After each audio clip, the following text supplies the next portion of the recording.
keep your hands on the wheel while I spin the wheel around as fast as I can. Looks like we're going to make a left turn. It's really thinking about it. There's nobody behind me. Let's just see what happens.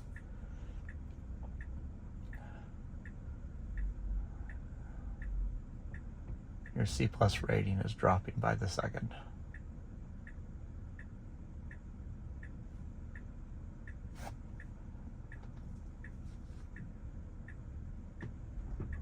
I'll give it a tap of the accelerator.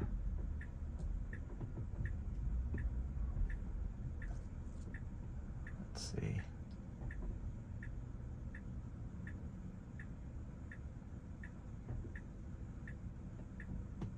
There's somebody walking up on my left.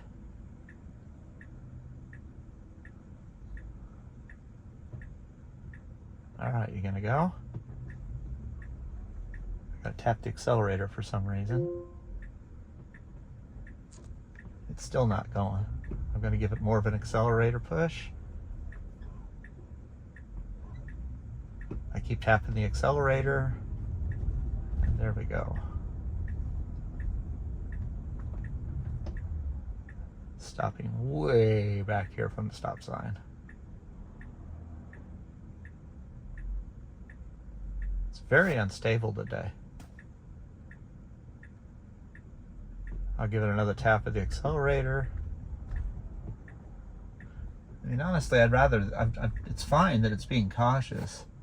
We got cars coming up on the left here. Let's see what's going to happen. All right, it's got to go. We got to go. All right.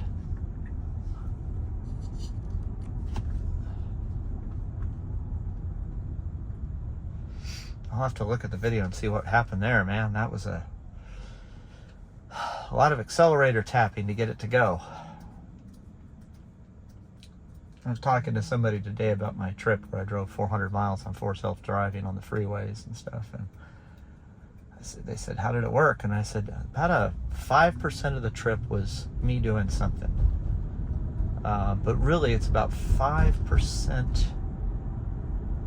I don't know. It felt like there were a lot of times that I had to intervene, override, file bug reports.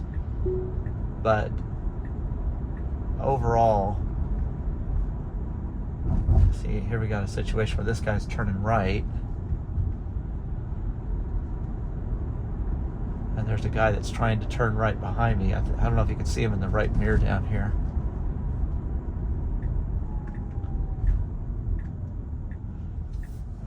God damn it. Fuck. Alright, sorry about the language. There's a guy behind me, essentially, that's going to get frustrated with me swinging to the left and then swinging to the right to make my right turn. There's a guy pulling up to make a right turn behind me that if the car swung to the left, he would have gone in beside me and it would have tried to hit him or stuck in the middle of the road. It was ridiculous. All right, that's a bug report filing. A little frustrating today. A little surprised. Oh, damn it. Normally it does better than that.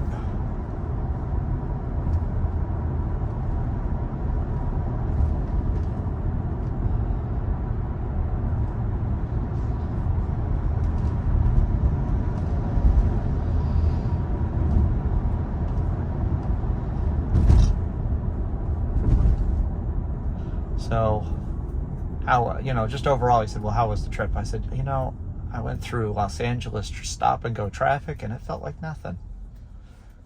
So yeah, I'll take that 5%. What's 5% of 400 miles? Like 20 miles I had to deal with something by hand? Probably not even that much, but it felt like that. There were times I had to intervene because of a lane change because it didn't get out of the carpool lane in time, or it just was too passive trying to get over and it was frustrating people. But yeah, I mean, like I said, that 95% of the time when it's working well is definitely worth it. And if I have to take over so that it's operating better, I mean, that's why when we're full self-driving and keeping attention on the road, we have to keep our attention on the road while it's full self-driving, and we make up for that 5%. It's a pretty good driving experience overall. But it comes back to what's your ability to handle experimental technology. My wife calls it testing. Stop testing it with me. I didn't mean to say that in a bad tone, but that's her opinion of it, is that I'm testing it. And yeah, I think beta is always testing, but I am familiar with a lot of the ins and outs of it and what to expect, and I know, because I've used it, when it's going to need help and when it's not going to need help. So even though I drove 400 miles, there wasn't really anything that surprised me. I was like, okay, yeah, I better take over now. Yeah, I better take over now, etc., etc. That's just a spam call. So at any rate, I would just say that it's... Oh, and I forgot this. This is important. Over here in the navigation settings, it says use HOV lanes. For instance, I'm usually by myself, so I can't use the HOV lanes. If you don't have that set correctly, it will try to get in or out of the carpool lanes at times that you don't think is appropriate. The other setting that I didn't think about until I was on this long trip is when you put push the thumbstick left and right, which you can see my hand, you get this chill, average, and assertive mode. Whenever you push it to get these settings up, it changes it. So make sure after you've brought it up that you change it to what you want. But there's a thing here that says minimal lane changes. That made an enormous difference on just staying in a lane and just going with the flow. And then it would only make lane changes when it was appropriate for changing freeways or something. I recommend the average too. If you do chill, it'll increase the follow distance as well. But anyway, it was like I said, overall it was a good trip. But I don't know. I guess that when it comes to your personal opinion, about how would anybody else experience full self-driving? If you have an analytical mind, I'd say you're good. If you're a software developer, you're golden. But for the non-computer savvy software developer people of the world, I did an experiment. I went to my sister's house up there, 200 miles away, or 100 miles away, and then we had to go to the hardware store. So when we went to the hardware store, I put it in full self-driving to drive us there, but I didn't tell her.